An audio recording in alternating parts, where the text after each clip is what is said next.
Assalamu alaikum wa rahmatullahi wa barakatuh. Now, Yasir Qadhi, the well-known American speaker, has waded into some more controversy, and not for the first time. He quoted controversy when he supported the political right of gay people to have same-sex marriage, and he quoted controversy when he spoke about the authenticity of the Qur'an, and he quoted controversy when he had doubts about the Yajuj and Majuj story detailed in the Qur'an. So, what's he said this time? Let's take a look. Now, Yasir Qadhi has spoken about the Khilafah, saying it's not important, it's not a priority, and it's not even really needed. Now, I'm not going to go point by point refuting each and everything he said, because other people have done that and have done a very good job of that. I'll put descriptions to the videos in the link so you can watch those. But I think most fair-minded Muslims, when they listen to what he has to say, will be scratching their heads, wondering why he said what he said. So let me begin by one of the points he made about that the Khilafah is not an issue right now because the Ummah is not ready. Why? Because some people in his community don't pray 5 times a day. Now, most Muslims are aware that when Abu Bakr Siddiq was appointed as the Khalifa, at that time, it wasn't a case that people were not praying. Many Muslims abandoned Islam and started following false prophets. Some of them abandoned Islam, refusing to pay zakat. And according to Abu Bakr Siddiq, they had left the fold of Islam. So there was chaos. But that didn't stop the Sahaba radiallahu anhum agreeing upon the necessity of having a Khalifa after the Prophet sallallahu alaihi wasallam. So the justification Yasir gives about Muslims not being perfect is bogus. And most Muslims will understand that. And all the other justifications he gave in his address are of a similar caliber, and most Muslims will recognize them as such. Now, the problem with Western speakers like Yasir and others is that their objective is to get Islam accepted in the West, for Muslims to be assimilated into society. And this is their objective. Now, this is not the objective of Islam. Islam didn't come to be accommodated into a secular world. Rather, Islam came to establish itself and accommodate all other people within the fold of Islam as Muslims or Ahl Dhimma. Now, what the real problem is that underpins all of these controversies Yasir Qadhi has waded into is his thinking process. And this is the root of all the issues that he's got with his ideas. And this is what I want to address, because this is a really important point. The secular thought pattern, the secular approach to solving problems is you do what you believe is a benefit and you avoid what you believe is a harm, and you do what is possible. What is improbable, not likely to happen, it's no point you trying to achieve that because it's never going to happen. That's the way people think who only look at material causes. Whereas the Islamic approach is that when Allah subhanahu wa ta'ala has asked us to do something, we strive to our utmost ability in trying to achieve that. Because we believe it is Allah who will make it happen. We don't just look at the material means, because we believe that Allah is a power above all things and He can make the improbable possible. He can make what we believe cannot be achieved to be established. So that's why there is a fundamental difference in the thinking between the orthodox traditional Islamic approach in solving problems and the bonded secular materialistic thought pattern. And many modern Muslim speakers have adopted that thought pattern. And this goes back many years, and I'll mention that a little bit later on. So what is the effect of this type of thinking? Establishing Islam, call it the Khilafah, Islamic State, Darul Islam, whatever you want to call it, the Islamic polity, this is not a priority for these kinds of people. In fact, it's not even on their radar. It's something they don't believe is achievable, and it's something they don't believe is necessary. And they've clearly said that in their speeches. Priority for them is for Muslims to be accepted in the West, so we can go about our lives in a secular liberal world, allowing us to live as a bubble within this society so that we can pray, we can fast, and we can do what we want. But this is not what Islam came for. Islam didn't come for us to be accommodated in a non-Muslim world. Islam came to accommodate the world in Islam. Islam didn't come to be reformed. Islam came to reform us. So they look at whatever means are available and using those means. That's why they encourage Muslims to take part in national politics. So they'll encourage people to join the Republican Party or the Democratic Party. And here in the UK, you'll find people that will encourage Muslims to take part in politics, to join the Labour, Tory Party. And this is what they have been doing for the last so many decades.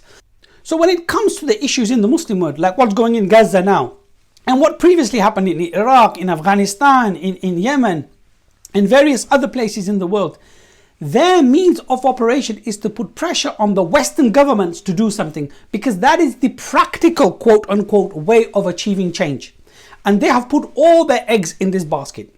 And in the Muslim world, modernist thinkers, part of Muslim organizations or movements in the world who are affected by this kind of thought, they believe the only way to affect change is to work within the corrupt, tyrannical governments and try to influence them, even though they are vassal states of the West. For them to work for an independent political Muslim polity to solve Muslim problems is not even on the radar, it's not even an option. So for the past so many decades, since I've been involved in Islamic da'wah, whenever issues happen, whether it was the first Iraq war, whether it was Bosnia, whether it was the reinvasion of the Gulf, whether it was the wars in Afghanistan, whether it was Bosnia or Kosovo, or all of these wars that have taken place, every time a crisis hit the Muslim Ummah, and anytime somebody said that we need an Islamic Khilafah to deal with our problems, this was shouted down, and this was deprioritized, and we were always told that we need to go for short-term, mid-term solutions, and that is what they have been working for the past so many decades. So have they achieved what they wanted to achieve? In short, yes, they have, because they wanted Muslims to take part in politics. We have lots of Muslims involved in politics in Britain, in America, and in other Western countries. The Mayor of London is a Muslim. The First Minister of Scotland is a Muslim. So they have achieved high office. But what have they achieved for Islam and Muslims? Not a lot. Today, with all that they have wanted to achieve, they have achieved. With all of that, the British government can still ban Muslim groups.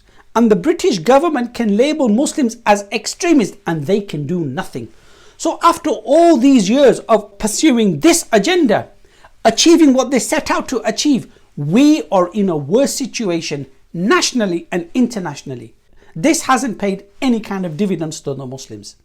And even with the Muslims taking part in American politics, this hasn't stopped billions of dollars being paid to the Zionist colony to regularly bomb the Muslims in Gaza and West Bank. And it happens every year almost without fail, and thousands of innocent men, women and children get blown to bits every single year.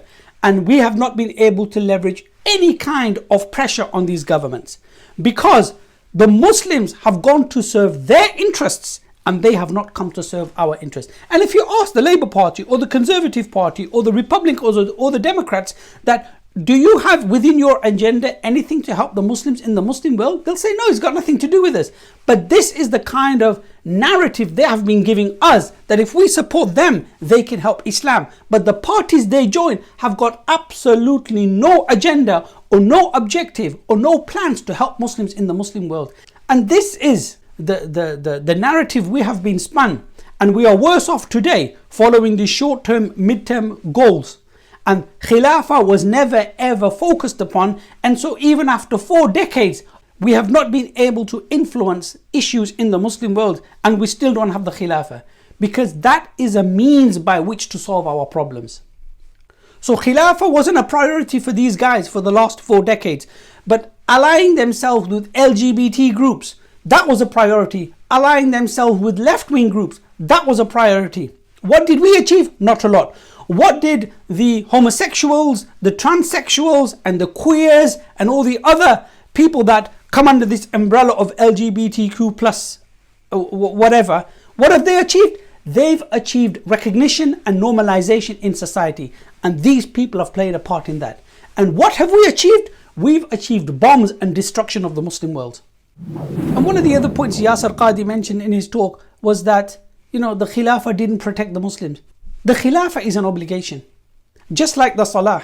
And the Salah is an obligation hoping to make us better people. If we are not a better person by praying salah, that doesn't mean we abandon the prayer. We still need to pray, hoping that it will achieve the effect. Same with the Khilafah. If the Khilafah was weak and there were problems in the Muslim world, it doesn't mean you abandon the Khilafah. You persist with the Khilafah, hoping it will achieve what it's supposed to achieve. And this is exactly the example of Salah ad-Din. The example he gave to undermine the Khilafah of quoting Salah ad-Din is actually the opposite. Because the Khilafah failed in protecting Al-Quds, Salah ad-Din arose and he tried to repair the Khilafah. And after almost 200 years, for the first time, the name of the Khalifa was mentioned in the mosques in Cairo, in Egypt. That's because Salah ad-Din knew that the Ummah needed to unify behind the Khilafah. So what Yasir Qadhi mentioned about Salah ad-Din is completely wrong, that the Khilafah didn't help. Yes, there was failings in the Khilafah, but because the Khilafah existed, Salah ad-Din Ayyubi was able to unify the Ummah behind the name, the label, the symbol of the Khilafah in order to throw out the Crusaders. So how dare Yasir Qadhi give an example like that without knowing the full facts of history? So talking on the Khilafah, saying that it's not an important thing, it's not a new issue. It has its roots in Egypt over 100 years ago. So people like Jamal ad-Din al-Afghani and Muhammad Abdu, these are the fathers of the modernist thought in the Muslim world. And they are the ones who have affected other thinkers, people like Rashid Rida and others that came after him. And these are the ones that have taken upon this secular, pragmatic, materialistic approach in solving Muslim problems in the Muslim world. And that is a cancer for the Muslims. So it's high time the Muslim Ummah and those with knowledge don't accept these kinds of ideas to go unchallenged, because this is what is holding the Muslim Ummah back. This Ummah is capable of solving her problems, and this Ummah has the ability of solving her problems. But it's speakers like this who are given prominence by the West is holding the Ummah back. So we need to take these shackles off, and the Ummah needs to move forward. And if things look hard, and if things look improbable and impractical that the Khilafah can exist, this is just a test for us to test our Iman. And there is story after story after story in the Qur'an showing how Allah subhanahu wa ta'ala aided the prophets in the past when things seemed impossible. These are meant to be lessons for us to take heed, that if we do the amal al-salih, if we do the right actions in order to achieve the right objective, then Allah subhanahu wa ta'ala will indeed aid us.